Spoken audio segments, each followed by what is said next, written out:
به داداشوی گلم اومدم با 545 تا سی پی ناز رایگان اکتیویژن زیلاتو فول کنم. الان میگی چطوری؟ من خوبم، تو چطوری؟ اومدم باگ بزنم دیگه. من نمیدونم اکتیویژن یا اسکینو میدی یا کیکینو میدی یا زیلاتو. به من ربطی نداره، به من میگم باگری، باید بدیم. ببین دست تو هم نیست ندی. بریم برای باگ.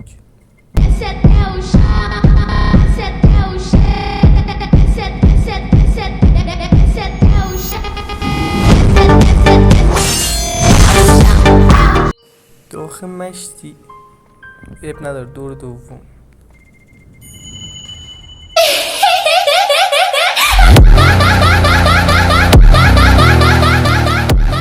من یه دور گردونه رو زده بودم. الان باید سیپی رو پس الان حروم زاده اکتیویژن چرا سیپی منو پس ندادی؟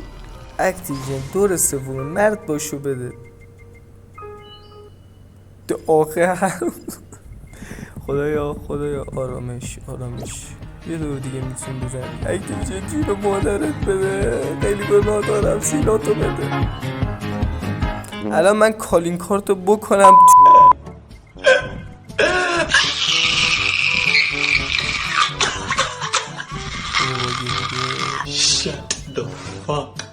اکتیویژن که نگان داد نه اسکی. حداقل شما لایک و ساب کنید کمتر فشار بخورم.